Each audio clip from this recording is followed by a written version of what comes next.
welcome Jeff George. Thank you. This is Turtle Soup by George Ray Russell, and I really appreciate him letting me do this poem.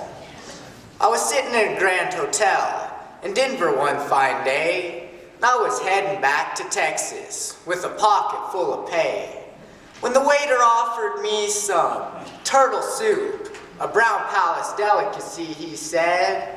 I looked down at that little bowl and I just shook my head. How many turtles are in there, I asked. I'm more of a steak and potatoes man myself. 1 turtle makes 10 gallons of soup, sir. It's the finest in the land. Everybody loves it. It's quite the modern fare. We could serve a whole lot more, but turtles here are rare. Now it's a little bit expensive, 'cause it's in such short supply. About $10 a bowl, sir. Would you like to give it a try? Well, I acted like I was tempted, but that soup won't touch my lips. I once had fallen for that oxtail soup on one of my other trips.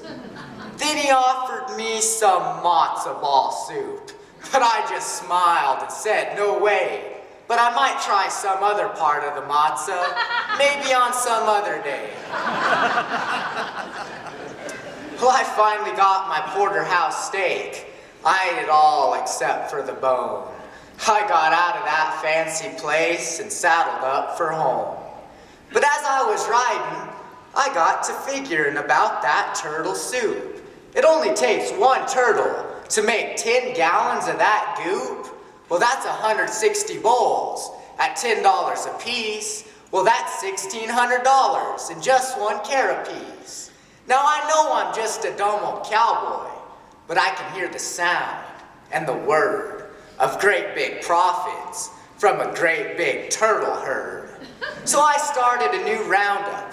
I sold off all my beef. I was heading after terrapins, just as pretty as you please.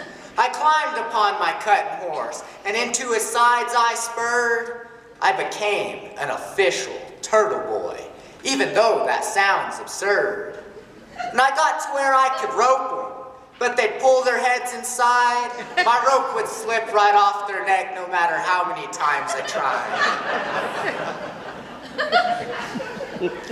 By the end of the week, me and the boys had amassed a great big herd.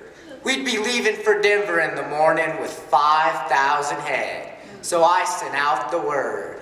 We saddled up at the break of dawn. We were eager for the trail. Throw open the gates to the turtle corral, and we gave a turtle boy yell. Whoopee! From sun up to sundown, we drove them hard, but not so well. So after 3 days of driving, we were finally out of the corral.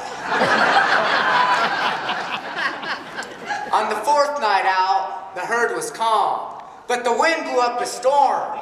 Lightning and a thunderbolt caused a big alarm. Those turtles, they stampeded. There was panic everywhere. We scrambled for our horses as lightning cracked the air. Little Jim, he spurred his horse. He was riding for the lead. But his horse, he stumbled, and down he went, right in front of that turtle stampede. The rain came down in torrents, and the lightning came down in streaks. We figured those turtles would trample him to death sometime in about a week. The next day, the rain had quit. The herd was still intact. Little Jim was a little stove up with a stone bruise on his back. That night I got to figuring again.